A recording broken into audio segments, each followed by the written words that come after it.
ఇక్కడ కూడా ఇప్పుడు ఇతని మీద పెట్టినటువంటి కేసు డైరెక్ట్ గా మీరు మరి 5 నెలల క్రితం 6 నెలల క్రితం వీడియో మాట్లాడాడు కదా, అది దానికి సంబంధించి ఆ రోజు కూడా అది పబ్లిక్ ప్లాట్ఫామ్ లో ఉంది కదా, మరి ఆ రోజు ఎందుకు కేసు పెట్టాలని విధంగా పెట్టాలనుకున్నప్పుడు ఒకటి క్లియర్, పవన్ కళ్యాణ్ గారిని ప్రశ్నిస్తున్నాడని చెప్పి కేసు పెట్టారనేది వాస్తవం. ఇంకోటి కులాలు మతాలు ఈ అంశం కాదు, ఇది క్లియర్ గా వాళ్ళ పత్రికలే రాసి ఓపెన్ గా ప్రజలకు కూడా అర్థమవుతుంది. 4 సార్లు వరుసగా కొంత కులాలు జాతులు మతాలు అన్ని తీసుకొస్తున్నారు కదా, అంటే ఇద్దరు వ్యక్తుల మధ్య ఒక 2 ఇష్యూస్ మధ్య జరిగిందని వ్యవస్థకి ఎట్లా ఆపాదిస్తారు? నేను అందుకని ఇప్పుడు నేను రాయపాటి అన్న గారు మాట్లాడినాక మతం టాపిక్ లో తర్వాత వస్తాను. ఆయన మతం మీద మాట్లాడాడని ఏం కాదు కదా మీరు పెట్టింది కేసు. ఇది దేశద్రోహం అంటే మతం మీద మాట్లాడిన దానిక మావోయిస్టులు మద్దతు ఇచ్చిన దానిక సతీష్ గారు మావోయిస్టులు మద్దతు ఇచ్చింది ఎస్ కదా. ఇప్పుడు దానికి సంబంధించిన వీడియో నిన్నగాక మొన్న వచ్చిన వీడియో కాదు కదా. సో మరి మావోయిస్టులకి చాలా మంది మద్దతు ఇచ్చారు, వాళ్ళందరి మీద మరి ఎందుకు కేసులు పెట్టలేదు అని సమాధానం చెప్పాలి. అరుణ గారు. సార్ నేను ఒకటి చెప్పాలనుకుంటున్నాను. ఈ వాదన నేను 2 రోజుల నుంచి పెట్టున్నాను. సినిమాలు తీశారు కాబట్టి ఇప్పుడు అదే మాట రావణ్ మాట్లాడాడు కాబట్టి అప్పుడు కేసు పెట్టలేదు సినిమాల మీద అని చెప్పేసి. అంటే ఇప్పుడు మీరు చెప్తున్నటువంటి లెక్క ప్రకారము సినిమాకి స్టోరీలు రాసేటువంటి రైటర్లు సమాజంలో వెలుగుల కోసం సమాజ అభివృద్ధి కోసం మాట్లాడుతున్నామేమని చెప్పేసి రిపోర్టర్లు జర్నలిస్టులు ఒకటని మీరు అంటారు. అంటే ఒక సినిమాలో ఒక పిల్లోడు పుట్టి ఒక పాట పూర్తయ్యేలోపు పెద్దోడు అవుతాడు, చదువుతాడు, పిల్లలు పుట్టేస్తారు, పెళ్లిళ్ళు కూడా అయిపోతాయి. అదంతా అది ఈక్వల్ టు ఇప్పుడు సమాజంలో నేను ఒక విశ్లేషకుడిని, నేను ఒక రిపోర్టర్ని, నేను ఒక జర్నలిస్ట్ అని చెప్పేసి చెప్పేది రావణ్ మాట్లాడే మాటల్ని సినిమా స్టోరీని కంపేర్ చేసి మీరు మాట్లాడుతున్నారు. అంటే సినిమా స్టోరీలు జరిగే నిజ జీవితాలు జరుగుతాయి సార్. సినిమా రైటర్లు రాసేటువంటి కథలన్నింటికి నిజ జీవితాలు ప్రజలు నమ్మేటువంటి సిస్టమ్ ఉందా? ఒక జర్నలిస్ట్ ఒక సినిమా స్టోరీ టెల్లర్ వీళ్ళిద్దరు ఒకట. ఇవాళ ఒక ఇన్ఫ్లుయెన్సర్ నేను లేదంటే ఒక రిపోర్టర్ నేను అని చెప్పేసి ఒక వ్యక్తి సమాజంలోకి నింపేటువంటి విషభావజాలము ఒక 3 గంటల పాటు ఇది సినిమానే, మీరు ఎంటర్టైన్మెంట్ కోసం వచ్చి కూర్చోండి, మా కథ నచ్చితే ఇష్టపడండి, మా కథ నచ్చకపోతే వెళ్ళండి అని చెప్పేసి చెప్పేటువంటి ఒక సిస్టమ్, ఒక సినిమాని వ్యవస్థని కంపేర్ చేసి మాట్లాడుకుంటారండి. మీకు ఎట్లా అనుకూలం కూడా అట్లా తిప్పేసుకుంటారు, దేనికి అవసరం దానికి లింక్ పెట్టేసుకుని మాట్లాడేసుకుంటారండి. మీకు మొత్తానికి జరిగేటువంటిది ఏదున్నా సరే వ్యవస్థకి ఎంత నష్టం కలిగించేదైనా సరే మీకు వ్యతిరేకంగా ఉన్నటువంటి వ్యక్తులకు నష్టం కలిగించేది మీకు ఆమోదయోగ్యం వైసీపీ వాళ్ళకి. ఈ మాటల సాక్షిగా నాకు అదే అర్థం అవుతుంది. ఒక సినిమా స్టోరీని ఒక రియల్ లైఫ్ లో ఉన్నటువంటి వ్యవస్థల్ని కంపేర్ చేసి మాట్లాడుతున్నారు. దీన్ని బట్టి అర్థం అవుతుంది ఎంత సమాజం పట్టాలి. మీకు సినిమాలు అంటే మనం భీమలా నాయక్ ట్రీట్మెంట్ మనం ఆ రోజు ఇట్టా అన్నం సినిమా డైలాగ్ కదా, మనం ఆ రోజు సినిమాల నుంచి వచ్చింది. సినిమా ఫంక్షన్ లో రాజకీయాలు తీసుకొని వచ్చి ఇవన్నీ మాట్లాడిన చరిత్ర నేను వెళ్తా. ఇది ఒక్కసారి చూడండి సార్.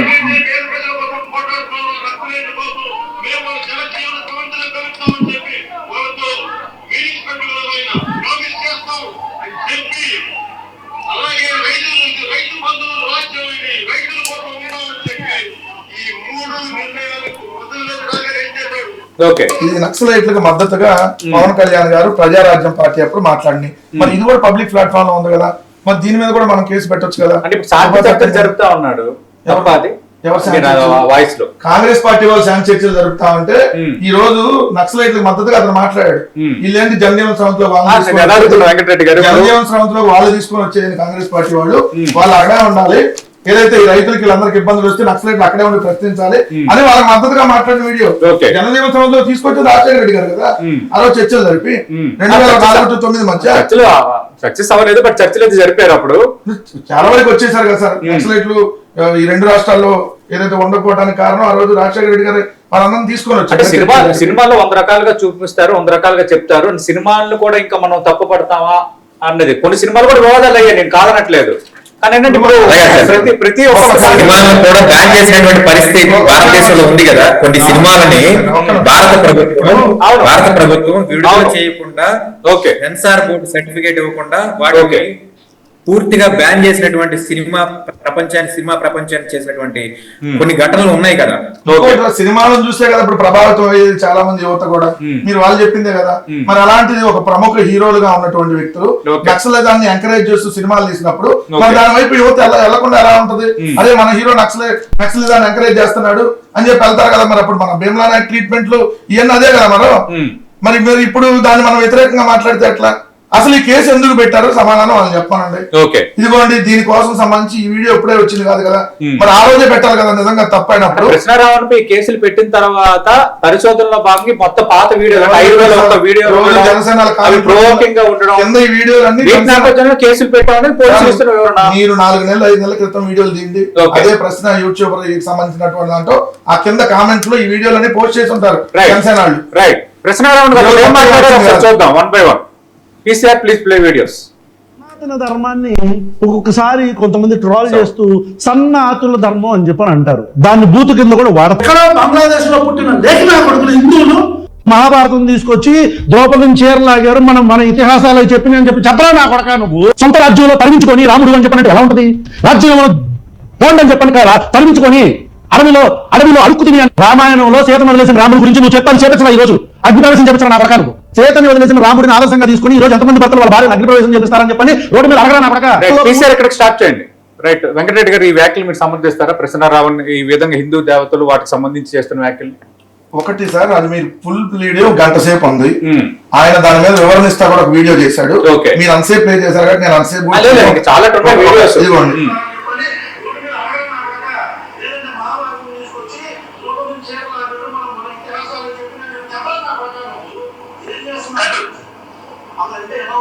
అని ఇలా అడిగితే వేరే మతం వాళ్ళు కూడా ఇలా అడిగితే ఎలా ఉంటుంది అని చెప్పి ఆయన అడిగినటువంటి క్వశ్చన్. సో దాన్ని కూడా ఏ సందర్భంలో చూపించారు సార్? ఇప్పుడు నేను ప్యానల్లో అందరూ అడుగుతున్నాను, నేను హిందూని, నేను మిగిలిన మతాలను కూడా గౌరవిస్తా, మరి ఈ ప్యానల్లో ఉన్న వాళ్ళందరూ భగవద్గీతతో పాటు బైబుల్ ను కూడా గౌరవిస్తారో లేదో సమాధానం చెప్పినాక స్టార్ట్ చేయమనండి. నేనైతే అన్ని మతాలని గౌరవిస్తా, కానీ ఇప్పుడు మరి ఇదే రాధా మనోహర్ దాస్ అనే అతని మీద ఒక సెకండ్.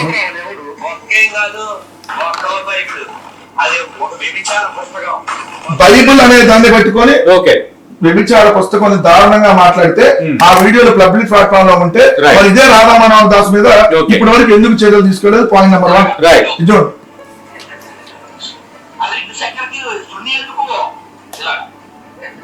పాస్టర్ ఉద్దేశించి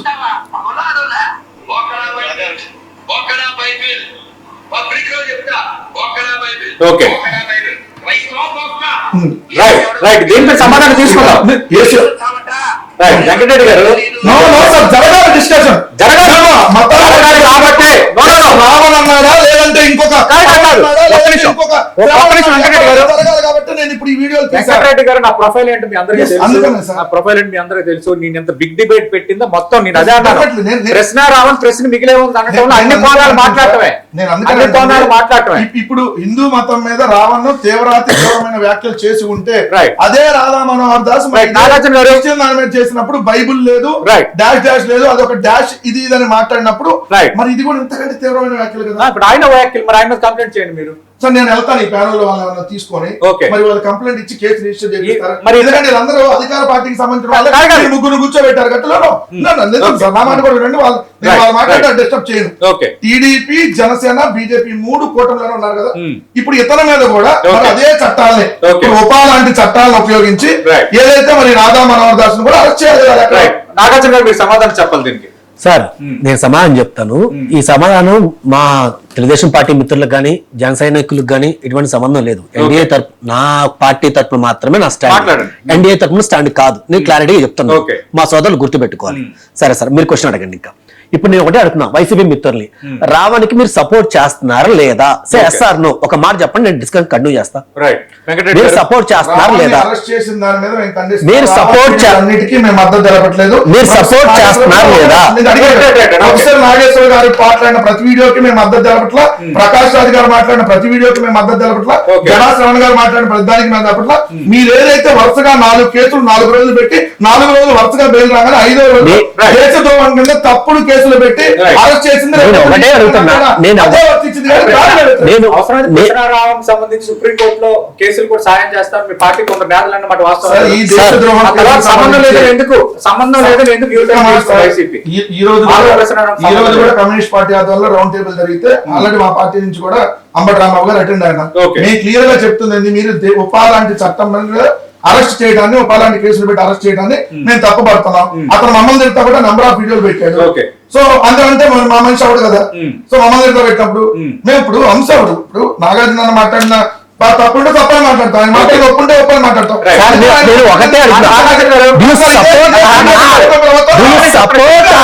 జరగాలి. బీజేపీ ఎన్డీఏ గవర్నమెంట్ కి మేము కొన్ని సందర్భాల్లో నేను బీజేపీ నుంచి మాట్లాడుతున్నాను, మీరు వైసీపీ నుంచి మాట్లాడండి. మీరు సపోర్ట్ చేస్తున్నారా లేదా? మీరు సపోర్ట్ చేస్తున్నారా లేదా? మీరు సపోర్ట్ చేస్తున్నారా లేదా? రావణ్ విషయంలో మీరు సపోర్ట్ చేస్తున్నారా లేదా? కొన్ని బిల్లులకు మేము పార్లమెంట్ లో మద్దతు తెలిపితే నాగార్జున గారు, ప్రశ్నారావణ్ చేసిన అన్ని వీడియోలకు మీ మద్దతు తెలుపుతున్నట్టు కాదు, ఇది వైసీపీ ఇస్తున్న వివరణ. తెలుపుతున్నట్టు కాదని చెప్పి మా సోదరులు ఒక వీడియో ప్లే చేశారు. ప్లే చేసే చివరిలో అని మనం క్వశ్చన్ చేస్తే మనం ఏం చేస్తాం అన్నది ప్లే చేశారు. అంటే ఆ వీడియోకి మా సోదరులు మద్దతు తెలుపుతున్నట్టే కదా. నేను ఇప్పుడు కులాల్ని, మతాల్ని, మా హిందూ ధర్మం కాకుండా భూమి మీద ఉన్న ధర్మాలు మొత్తం తిడతా. వాళ్ళ నాయకులు ఉన్న ఇంట్లో ఉన్న పిల్లల్ని, వాళ్ళ భార్యల్ని అందరిని తిడతా. ఇలా తిట్టకూడదు, ఇది తప్పు అంటే ఈయన సమర్థిస్తాడా? నేను అడుగుతున్నా, ఇలా తిట్టకూడదునా తప్పునా అంట. చివరిలో ఏదో సామెత ఉంటుంది, మహాభారతం చెప్తారు, కుంజీరా అని చెప్పి చివరి వాడతారు కదా.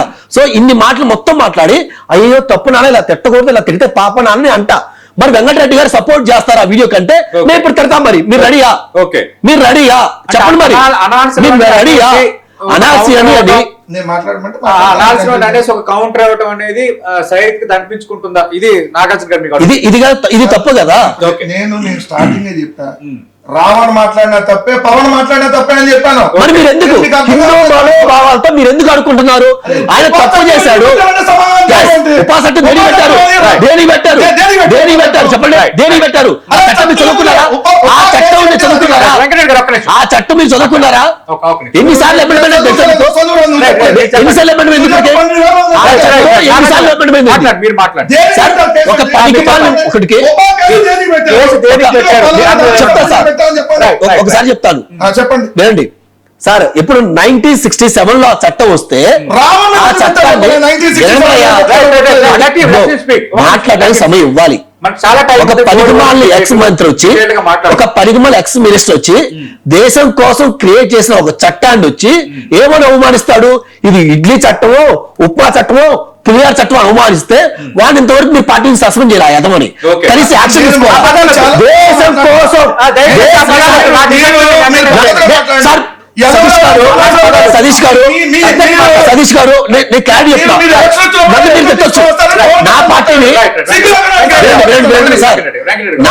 వీళ్ళు తెచ్చొచ్చు, నా పార్టీని వీళ్ళు తెచ్చొచ్చు. వెంకటరెడ్డి గారు ఆగాలి, మీరు మా సమయం ఇవ్వండి, మాకు సమయం ఇవ్వండి, మాకు సమయం ఇవ్వాలి, లేదు మాకు సమయం ఇవ్వాలి, మాకు సమయం ఇవ్వాలి, మాకు సమయం ఇవ్వాలి. అరవద్దు, నేను మాట్లాడాలి, సమయం ఇవ్వండి. ఇప్పుడు కాంగ్రెస్ పార్టీని వైసీపీ పెట్టొచ్చు, వైసీపీని మేము పెట్టొచ్చు, మమ్మల్ని టీడీపీ ఎవరైనా తిట్టుకోవచ్చు. మన మధ్య ఎన్నేళ్ళు ఉంటాయి. దేశం కోసం వస్తే అందరూ ఒకే రకంగా నిలబడకూడదా? దేశం కోసం, దేశ భవిష్యత్తు కోసం ఆ రోజు కాంగ్రెస్ పార్టీ చట్టం చేసినా కానీ కాలానుగుణంగా రాజశేఖర రెడ్డి గారు ఇక్కడ ముఖ్యమంత్రిగా ఉండి ఆడ యూపీఏ 1 యూపీఏ టైంలో ఉన్నా కానీ ఈ చట్టాలు దాదాపు నాకు తెలిసి 4 సార్లు అమెండ్మెంట్ చేస్తే 2-3 సార్లు వీళ్ళు ఉన్నప్పుడు అమెండ్మెంట్ చేశారు సార్. అంటే దేశ సమగ్రత కోసం ఏ పార్టీ అధికారంలో ఉన్నా ఎవరు రూల్ చేస్తున్నా కానీ మనం కట్టుబడి ఉండాలి లేదా? అలాంటి చట్టాలు మనం గౌరవించుకోలేదా? అలాంటి దేశం కోసం చేసిన చట్టాన్ని వీళ్ళు ఏమంటారు? ఇడ్లీ చట్టం అంటారు, ఉప్మా చట్టం అంటారు, బిర్యానీ చట్టం అంటారు. అసలు అలా మాట్లాడొచ్చా? అలా మాట్లాడితే దేశాన్ని వీళ్ళు అవమానించినట్టు కదా సార్. దేశం అంటే వీళ్ళకి లెక్కలేదు కదా, దేశ చట్టాలను లెక్కలేనప్పుడు ఇలాంటి దాని గురించి పార్టీ యాక్షన్ తీసుకోవాలి కదా. దాని గురించి వీళ్ళు మాట్లాడారా? సరే, ఆ చట్టం ఏంటి? ఆ చట్టం ఏంటి? దేశ సమగ్రత కోసం, దేశం నేను ఒకటే మాట్లాడుతున్నా, బైబిల్ని మీరు సమర్థిస్తున్నారు లేదా? ఎంతవరకు సమర్థిస్తాం? అసలు ఆ యొక్క బైబిల్ని ఎవరు తీసుకొచ్చారు? బ్రిటిష్ వాళ్ళు తీసుకొచ్చారు. బ్రిటిష్ వాళ్ళ కాలం నుంచి వచ్చింది. అంటే మీరు బ్రిటిష్ వాళ్ళు గౌరవిస్తున్నారా? బ్రిటిష్ వాళ్ళు ఇంకా ఇక్కడ ఉండాలి కోరుకుంటున్నారా? వాళ్ళ దేవుడు ఇంకా మీకు కావాలనుకుంటున్నారా?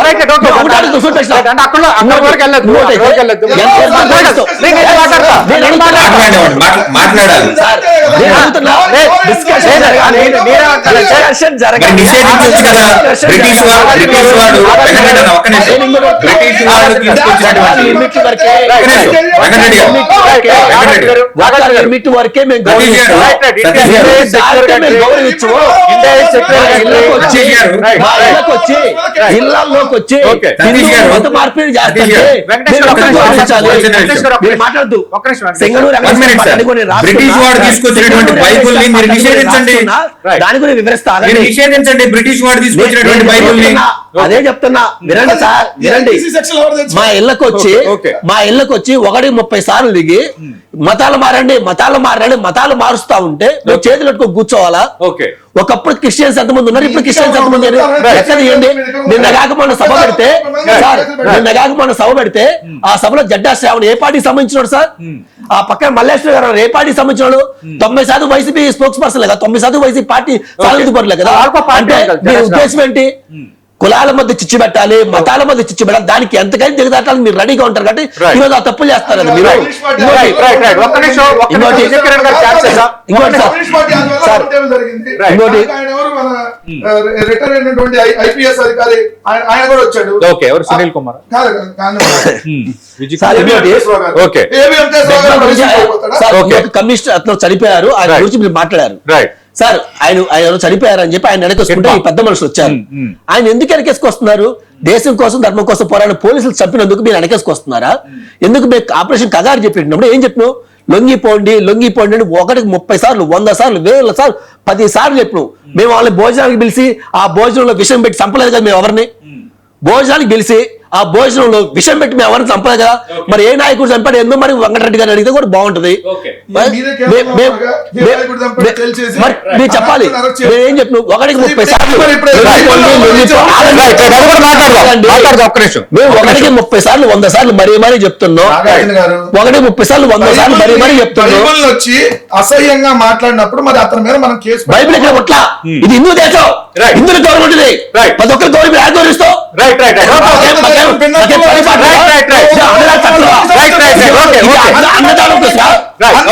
ఈ దేశంలో అన్నదానం సత్యం నాకు అర్థం కాదు.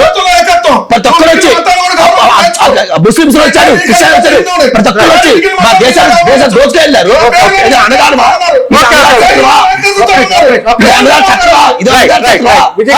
మీ పేరులో ఎలాంటి ఉంటే మీరు ఉడేసుకోవాలి. వాకి జెరూసలేం యాత్ర గురించి టికెట్లు అమ్ముతుంటే మీరేం చేస్తారు? టీడీలో జెరూసలేం వెళ్ళండి అని చెప్తే నువ్వేం చేస్తావు?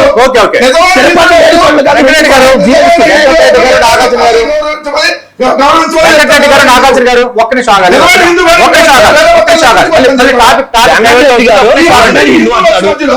లేదు, నేను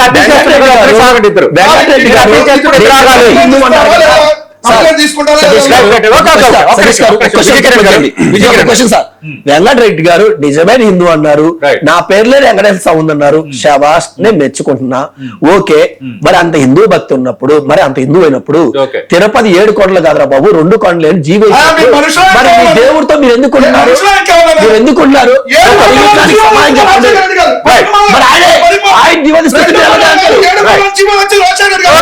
రాజశేఖర రెడ్డి గారే, రాజశేఖర రెడ్డి గారు జీవో తీసుకొచ్చారు. అది మీకు తెలుసా?